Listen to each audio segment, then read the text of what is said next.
साथियों नमस्कार। मैं आर के अमोल अमोल 24 चैनल पर आपका हार्दिक स्वागत है।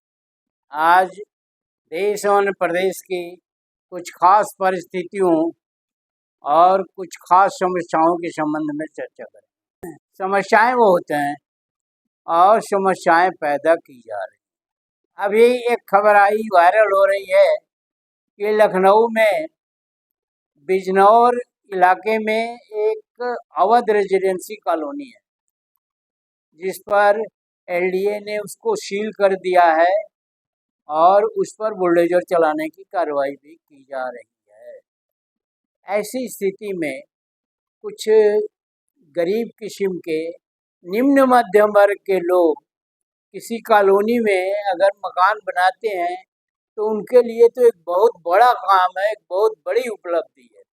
वो पूरी जिंदगी का पैसा इकट्ठा करके बैंक से लोन लेकर के अपने आवश्यक कार्यों को रोक करके एक मकान की व्यवस्था करते हैं, ताकि कहीं अस्थिर से रह करके वहाँ अपना काम धाम जो है सुचारू रूप से कर सके। इसी बीच सरकारी फरमान आता है कि ये अवैध कॉलोनी है और इसको गिराया जाए।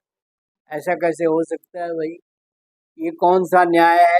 कितनी मेहनत से एक आम आदमी पैसे इकट्ठा करके मकान बनाता है। ये तो उच्च पदों पर बैठे हुए लोग, राजनीतिक लोग, और कोई नहीं समझ पाता कि कैसे ये वो करते होंगे। अब सवाल पैदा होता है कि जब वो बिल्डिंग बना रहा था तो क्या जो प्रशासनिक संस्थाएं थी जैसे एलडीए या सरकार के कुछ उच्च अधिकारी या अन्य आवास विकास, ये इनको दिखाई नहीं दे रहा था, इनके संज्ञान में नहीं था कि ऐसा हो रहा है? पूरे लखनऊ में जिधर जाइए उधर अवैध कॉलोनियां मिलेंगी और उन पर कोई रोक टोक नहीं थी, उन पर कोई प्रशासनिक कार्रवाई नहीं होती थी, उनको कोई नहीं छूता था। तो इसमें कहीं न कहीं भ्रष्टाचार की बू आती है। क्यों नहीं ऐसा हुआ? क्यों नहीं समय पर उस पर उपचार हुआ? क्यों नहीं कड़ाई की गई? बिल्डर को क्यों नहीं जेल की सलाखों के पीछे डाला गया? बिल्डर अपना काम कर गया और लोग फंस गए। अब आप कह रहे हैं कि अवैध है। कैसे अवैध है भाई? आप कहाँ थे अब तक? जो प्रशासनिक अमला था, जो एलडीए के लोग थे, ये कहाँ थे? और इन्होंने क्यों नहीं तत्काल कार्रवाई करी, जिससे कुछ गरीब लोगों का, कुछ मध्यम वर्ग के लोगों की समस्या जो है नहीं पैदा होने पाती। इस तरह के अनेकों उदाहरण लखनऊ में है और अन्य शहरों में भी है, इलाहाबाद में भी है, बनारस में भी है, गोरखपुर में भी है, सरकार के नाक के नीचे बरेली में भी है, मुरादाबाद में भी है, मेरठ में भी है, पूरे यूपी में। तो सरकार ये कह देगी कि कांग्रेस के जमाने का था या सपा के जमाने का था, ये कोई तर्क नहीं है। आप उनको लाइए, आप तत्कालीन एलडीए के उपाध्यक्ष को लाइए, उपाध्यक्ष की जिम्मेदारी है। मोटी मोटी तनख्वाहें लेते हैं, बारी बारी भ्रष्टाचार करते हैं, उनको घसीट के लाइए और बताइए कि ये कॉलोनी कैसे तुम्हारे जमाने में खड़ी हो गई। उनको जेल में डालिए, न कि निरीह लोगों को, असहाय लोगों को, जो जिनके पास खाने को नहीं है, किसी तरह से अपना पेट पालते हैं, बच्चों को पढ़ाते हैं, कपड़े पहनते हैं, उनके साथ आप इस तरह का अमानवीय व्यवहार कर रहे हैं। इस तरह के तमाम कॉलोनियां जो है लखनऊ में मिल जाएंगी और हर शहर में मिल जाएंगी। फिर क्या सबको आप ध्वस्त कर देंगे? ये तो आपका तानाशाही हुआ, ये तो आपकी एक तरफा कार्रवाई हुई। चाहे अधिकारियों को बचाने के लिए आप ऐसा कर रहे हो और चाहे अन्य को बचाने के लिए ऐसा कर रहे हैं। तो इस पर निवेदन है कि तुरंत इस कार्रवाई को रोक दिया जाए और संबंधित अधिकारियों, कॉलोनाइजर, उसका ठेकेदार, उसके सारे लोगों को अरेस्ट करके जेल में डाल दीजिए और उनसे पैसे वसूलिए। इनसे क्या मिलेगा आपको? इनको क्यों मुसीबत में आप डाल रहे हैं? ये निरीह लोग हैं, ये गरीब लोग हैं, ये निम्न मध्यम वर्ग के लोग हैं, और इनके साथ इस तरह का व्यवहार, ये शासन का अत्याचार कहा जाए, ये अधिकारियों का अत्याचार कहा जाए, और इस तरह के अत्याचार सही नहीं। तो इस समस्या पर एक सहमति बनाई जानी चाहिए, एक रास्ता खो जाना चाहिए। कई कॉलोनियां जो है उत्तर प्रदेश की या इस लखनऊ में गिराई गई, लखनऊ में ज़्यादा कॉलोनियां गिराई गई दैन अन्य शहरों के। तो लखनऊ में रहना गुनाह है, लखनऊ में बसना गुनाह है, जबकि वो बरसों से हैं, उनके पास आधार है, उनके पास वोटर आईडी कार्ड है उसी पते पर, उनके पास बिजली का कनेक्शन है, पानी का कनेक्शन है, हाउस टैक्स देते हैं। अब क्या करें वो? ये तो आपकी अस्पष्टता मनमानी हुई, और अस्पष्टता आपको लगता है कि बुलडोजर चलाने का शौक बहुत ज़्यादा है। ये एक बहुत ही दुर्भाग्यपूर्ण कार्रवाई है और निंदनीय भी है। ऐसा नहीं होना चाहिए, ये न्याय नहीं है, यह अन्याय है, और ये सरासर अन्याय। इसी प्रकार की स्थिति बिजली विभाग की रस्साकसी चल रही है। अभी पता चला है कि बलिया के साथी अभियंता को जो है वो सस्पेंड कर दिया। ये सस्पेंड करने से काम नहीं होगा, ये दंडित करने, जब दोष सिद्धि होगी तब दंडित किया जाए। बिना दोष सिद्धि के तुरंत कार्रवाई कर ली जाती है, तो दोष सिद्धि का कोई मतलब नहीं है। अधिकारी स्थानांतरित होते रहते, एलडीए के वीसी स्थानांतरित होते रहते, तो जो असली उसका दोषी है उसको पकड़िए ना। बिजली की व्यवस्था खराब है तो इसके लिए दोषी कौन है? इसके लिए सरकार भी दोषी है, प्रशासनिक अधिकारी भी दोषी है। प्रशासनिक अधिकारियों को तो कुछ आता जाता नहीं, बेजा जो है इस्तेमाल करते हैं अपने पावर का। तो अधिशासी अभियंता सस्पेंड हो गए, बिजली है नहीं, 1 मेगावाट क्षमता की भी पावर हाउस नहीं लगे, और बिजली कहाँ से आएगी? डिमांड हर साल बढ़ती जा रही है और पावर हाउस नहीं लग रहा। तो नौकरी करना गुनाह हो गया है, नौकरी करना पाप हो गया है।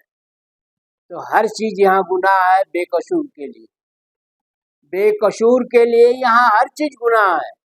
हम लगता है 6ठी शताब्दी में पहुंच रहे हैं। इस तरह की स्थिति जो है स्कूलों की है, हर जिले में हम समझते हैं 80 से 90% स्कूलों के भवन जर्जर हो चुके हैं। वो कभी भी गिर सकते हैं, और वो कभी भी दुर्घटना हो सकती है, और उसमें पढ़ाई कराना जो है अत्यंत ही कठिन कार्य। सरकार के पास इच्छा शक्ति नहीं है, प्रशासनिक अधिकारी भ्रष्टाचार में मशगूल है, प्रशासनिक अधिकारियों के पास इच्छा शक्ति नहीं है। तो इतने इस अमले फैले पर इतना खर्चा होता है कि सारा टैक्स का पैसा इनके ही ऊपर खर्च हो जाता है। तो ऐसी स्थिति में कैसे काम चलेगा, कैसे देश चलेगा, कैसे जनता संतुष्ट रहेगी? अकेले मैं जानता हूँ कि बलिया के बैरिया में एक ब्लॉक है, वो वहाँ 50 की संख्या में प्राइमरी स्कूल के भवन जो है जर्जर है। इस तरह की पूरे प्रदेश में जितने प्राइमरी स्कूल हैं उनकी स्थिति जर्जर है। हम लोग मिट्टी के प्राइमरी स्कूलों में पढ़े हैं, इच्छा शक्ति थी, कहीं कोई जर्जरता की बात नहीं थी, कहीं कोई चीज नहीं थी। लोग अपने चंदे से स्कूल बनाते थे, लेकिन उसमें सरकार का भरपूर सहयोग रहता था, सरकार उसको प्रोत्साहित करती थी।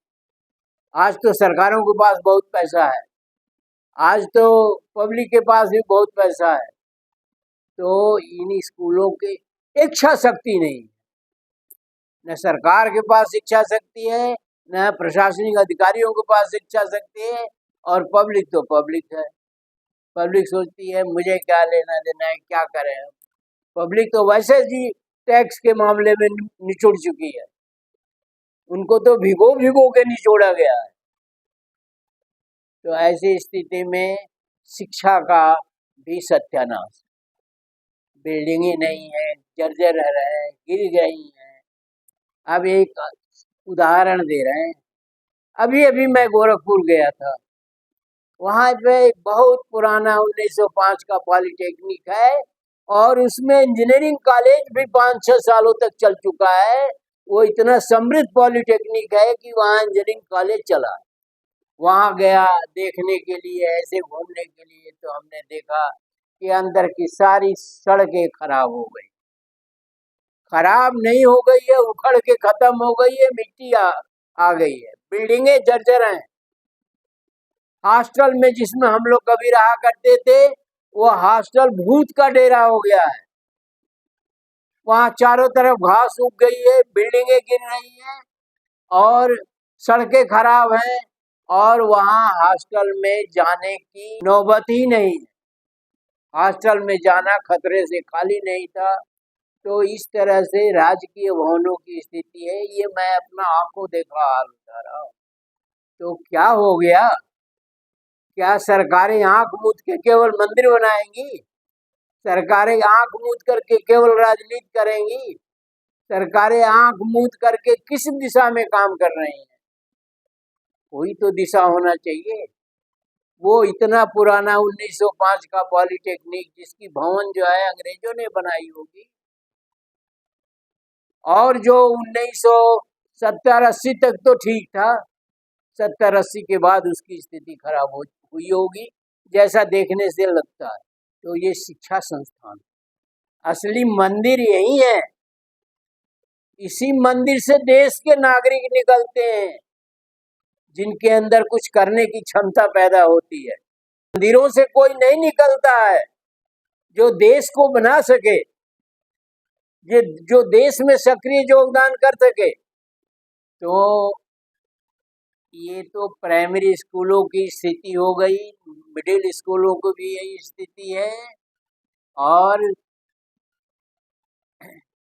लोगों के अंदर इच्छा शक्ति की कमी हो रही है, इच्छा शक्ति खत्म हो रही है और लोगों की एक बर्दाश्त करने की क्षमता है।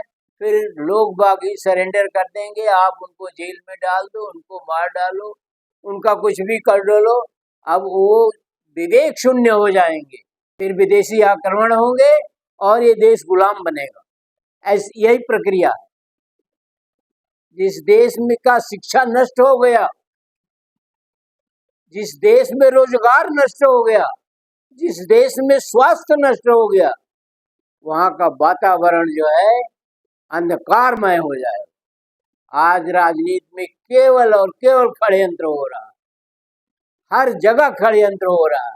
प्रशासनिक अधिकारी कर रहे हैं, कर्मचारी कर रहे हैं, मतलब देश में एक आग लगी हुई है। इसे कैसे देश चलेगा?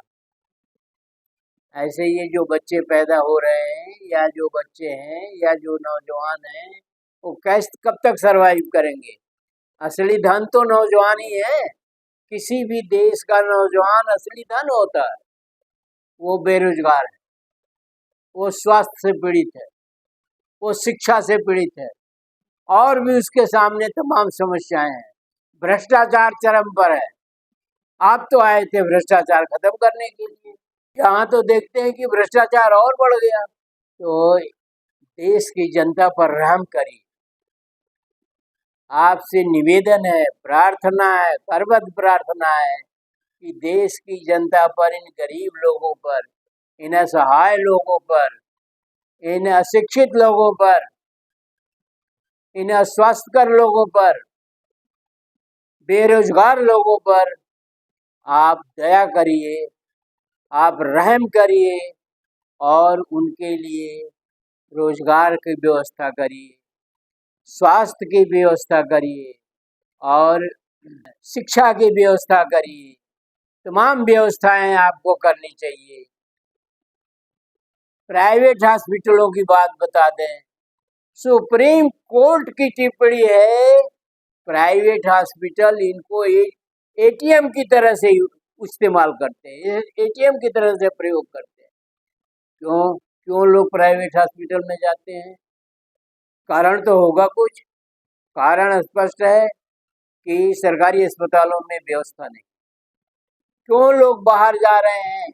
मुस्लिम कंट्रीज में जा रहे हैं। जो मुसलमान यहाँ कह लीजिए उनके खिलाफ आंदोलन चल रहा है, या ये कह लीजिए कि उनको नागरिक नहीं समझा जा रहा है इस देश का, वो मुस्लिम कंट्री में जाके रोजगार खोज रहे हैं और कर रहे हैं।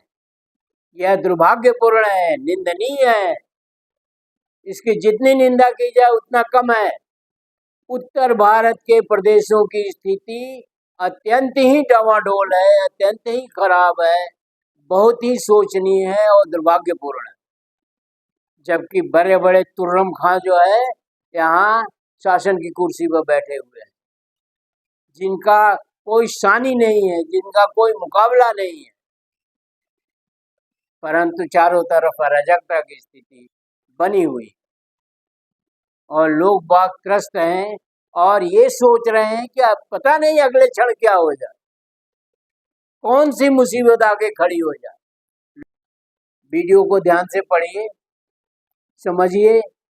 वीडियो बहुत ही मार्मिक है, बहुत ही संवेदनपूर्ण है और उसके बारे में सोचिए, समझिए। कमेंट बॉक्स में हमें भी बताइए और अगर चैनल को सब्सक्राइब न किया हो तो सब्सक्राइब कर लीजिए।